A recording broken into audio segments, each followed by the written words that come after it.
Lucas, and what the Lucas is it is a chest compression giving device or an automatic CPR device. And what CPR is it's cardiopulmonary resuscitation, and that is so your heart and your lungs trying to resuscitate them. So the Lucas does that automatically instead of manual compression.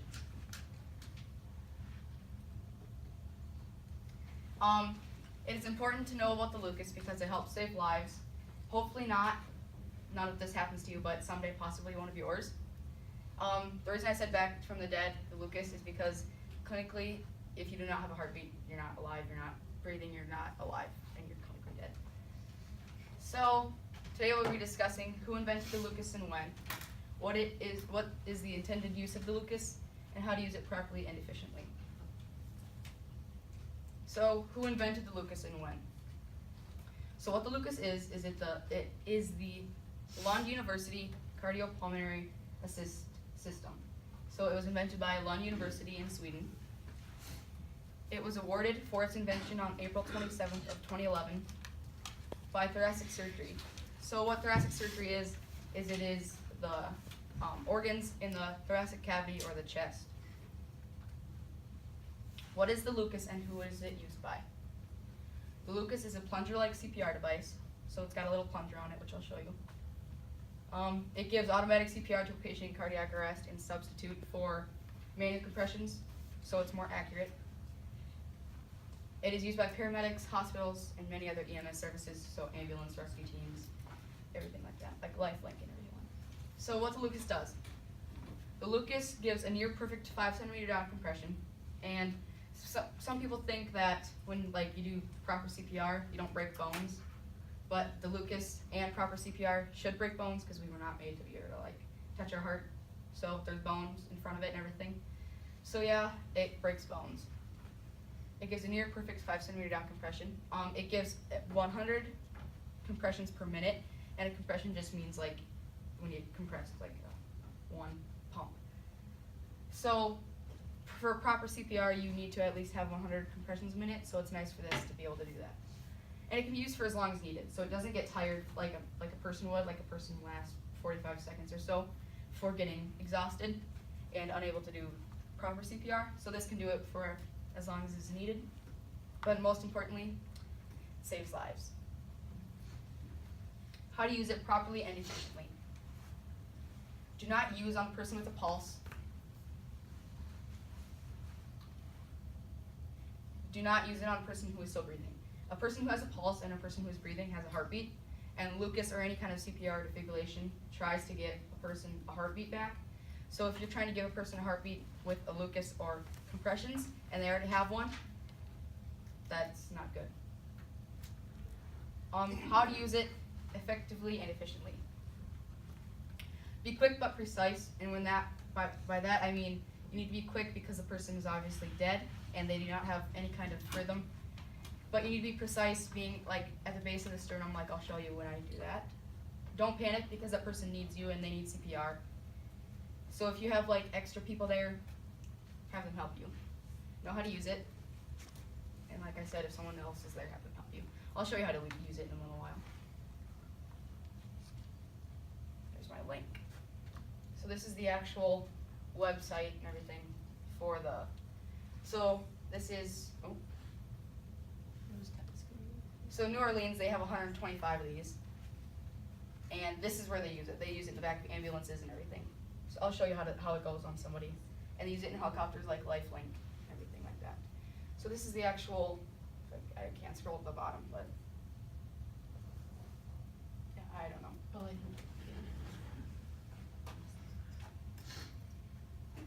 Oh, there you go.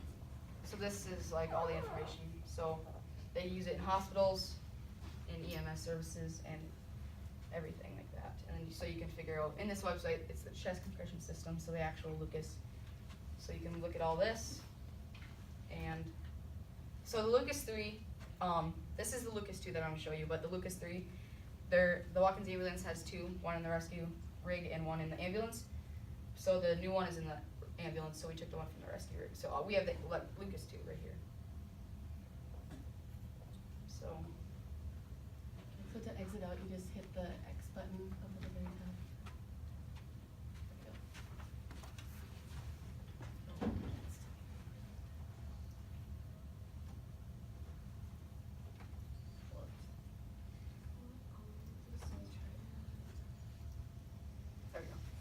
So how to use it efficiently and effectively. Oh, I think we already went through this one. Yeah, just use click. So there's my word art and everything, the link, and then the pictures. So this is the picture of the Lucas 3. The only difference of the Lucas 2 is really, there's some programming difference, but it's really the color and the case. This is in a soft case, the Lucas 3 is in a hard case. So alive because of Lucas. So that's because Lucas saves lives. Today I introduced you guys to the Lucas and provided a brief overview of what the Lucas does and how it saves lives. There's my word. Thanks. And then I'll show you guys how to use it. So let's say Jerry over here has gone into cardiac arrest, and let's say we're at work or whatever. So luckily we have one of these nearby us. So we open it up. Well, if you have somebody there, they start manual compressions. You open this up, and it looks like this. You pull the strap, and then you have this back plate. Now this back plate, you can do like the old log roll, where you just lift them, and it needs to be about the shoulder blades. So just under the armpit, or not, yeah. His arms are connected. Okay, so then we'll just put his arms up here. And you would unzip this, because you need to have proper suction. And then you have this goes right by the shoulder blades, so under the neck. And this helps it to not move. And then you have the actual Lucas itself. Now this clips on like that. The snare is connected like that. And there's little, I'll just do this side first. There's little arm straps. So like you can put their arms up here so you can do other things and they're not in the way. The nice thing about this is that if they were in a car accident or something and their leg was like almost cut off, you can do other things while this is doing CPR on them. So you can work on other vital things that are happening. And then you just have this, and this should be tight. It helps it not wiggle around so it won't move while it's in CPR.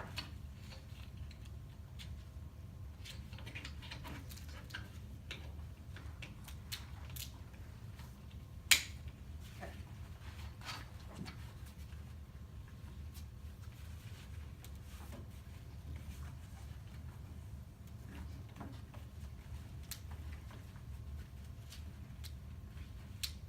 We'll just say that that's on right.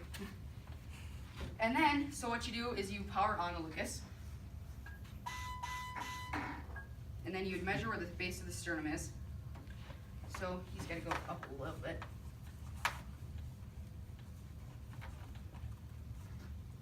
So you just measure like that. And then, so if we had multiple people in and we had airways, they would put an airway in, and then you would hit continuous. And that just means every 5 to 6 seconds, you'd lightly squeeze it. Don't force it in. Just lightly squeeze the bag, and then that would give them one breath every 5 to 6 seconds. If we did not have an airway in, like I was alone, or any of you were alone, you would do 30 to 2. And that just means it gives 30 compressions, and you have 2 breaths. So it goes 30, and then it beeps, and then you have about 5 to 6 seconds to give 2 breaths. And then it goes another 30, and then it just keeps going on. And then you have to make sure it's at the base of the sternum, and then push the suction cup down. Normally, the marker's here, so you would mark where that's at, so that if it moved, you could stop it, move the person or the Lucas, and start it again. So let's say we do have an airway in. We put it on 30 to 2. And then that'll do compressions for as long as they are needed.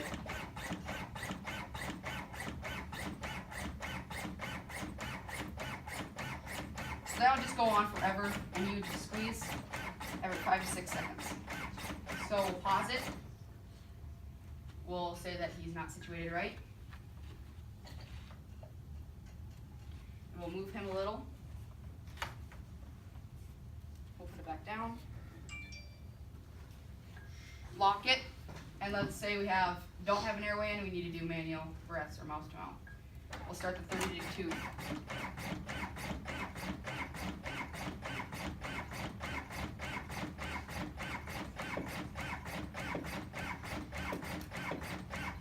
So it'll beep here.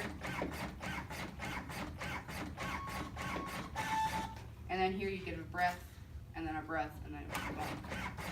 And then you give another 30. So, Jerry here, we saved him. But if you ever use this and somebody came, if they come to, don't take it off of them, because it is common for them to die again after this stops.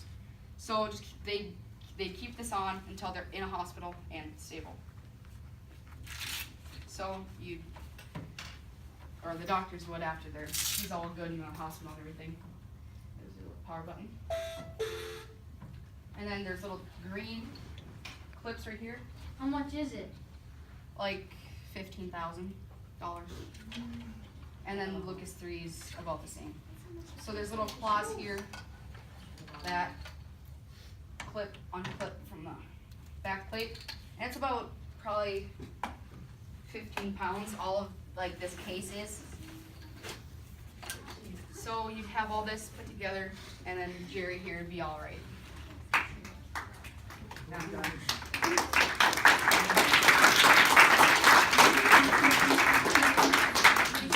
That was pretty good.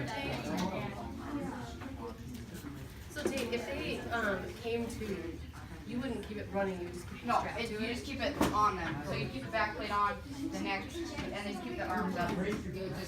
Kind of very nice stuff, Tate, very nice. Everything, I just grabbed for a little rope. It looks like it hurts. I could